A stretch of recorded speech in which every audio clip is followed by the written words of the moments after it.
Hoje o Evangelho nos fala sobre a profetisa Ana. O que ela pode nos dizer, levando a sua história para os nossos dias de hoje? Vamos falar um pouquinho sobre isso no Evangelho de hoje?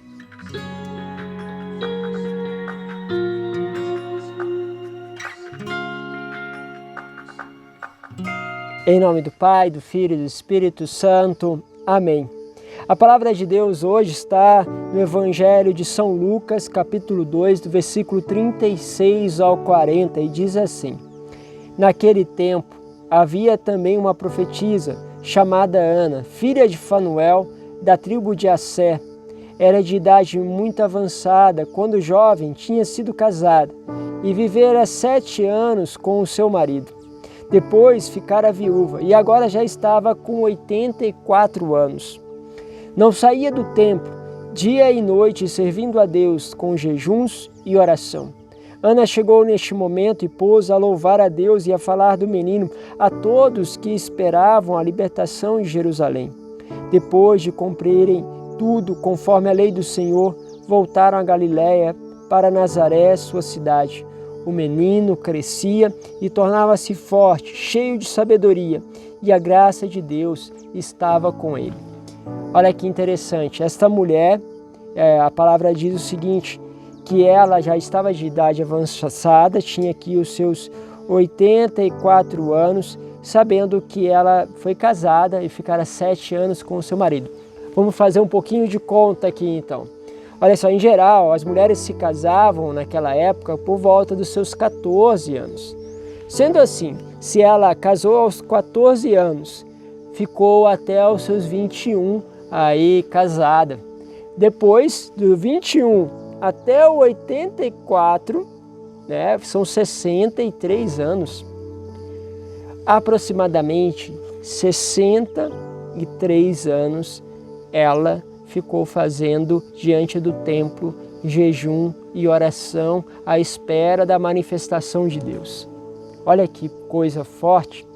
E a gente tem aqui algo que é muito especial, algo muito pedido por Nossa Senhora, o jejum e a oração, a penitência e a oração. Depois vocês podem pegar aí nos vídeos da internet a diferença entre penitência, jejum, as formas de jejum, você pode se aprofundar nesses termos todos, mas a gente poderia entender que há um sacrifício e um relacionamento com Deus.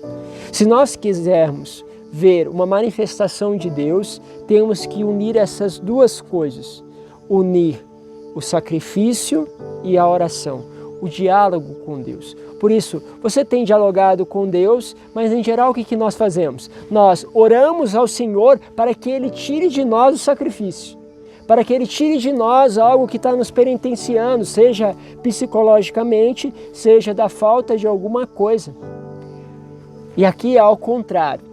Você usa dessas coisas que geralmente nos penitenciam, coisas que podem ser trago pela providência no sentido de uma situação que você tem dificuldade com uma pessoa, seja de uma situação financeira que você está vivendo, você não tem todos os bens que você gostaria de ter, seja de uma situação pontual que você está vivendo, você pega isso e oferece ao Senhor num diálogo, para que aconteça a manifestação. Nós queremos manifestação na nossa família, mas muitas vezes não estamos dispostos a esta relação de oração e penitência. É interessante quando nós unimos essas duas coisas. A penitência ela nos ajuda a justamente olhar para nós, a percebermos os nossos limites e entregar ao Senhor. E a oração é quando nós saímos de nós para encontrar com o Senhor. Unindo essas duas coisas, nós olhamos para dentro de nós para nos converter, mas ao mesmo tempo com o olhar no Senhor. E aí começamos a ver a manifestação de Deus nas pequeninas coisas, naquela criança, na pequenez.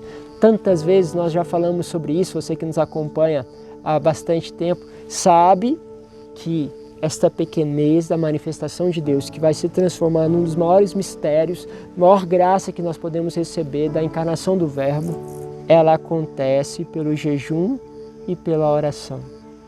Você tem feito isso?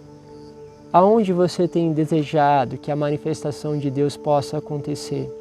Você tem se colocado sobre esses dois baluarte, sobre estes dois alicerces, sobre essas colunas, para buscar esta manifestação de Deus, e depois isso é o mais forte.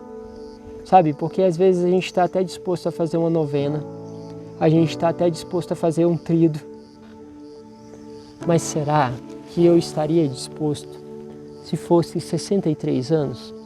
Se você orasse e se penitenciasse por 63 anos, você estaria disposto? Será que você teria perdido ao longo deste tempo o teu olhar de esperança sobre algo? Porque esta mulher continuava no tempo, porque ela ainda tinha esperança. Ela era regida por essa esperança.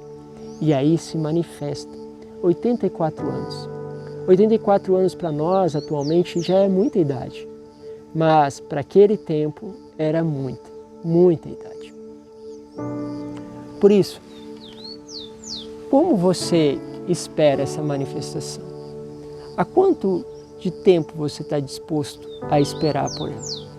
Pois é, são todas essas coisas que o Evangelho de hoje nos questiona e que pode você aí na tua casa, no teu trabalho, refletir sobre todas elas. Vamos juntos, porque o Evangelho é esse lugar onde nos chama a conversão. É este lugar que se manifesta a presença e a graça do Senhor. Deus ilumine de forma especial toda a sua família. Vamos juntos neste caminho de santidade. Deus nos abençoe, Pai, Filho e Espírito Santo. Amém.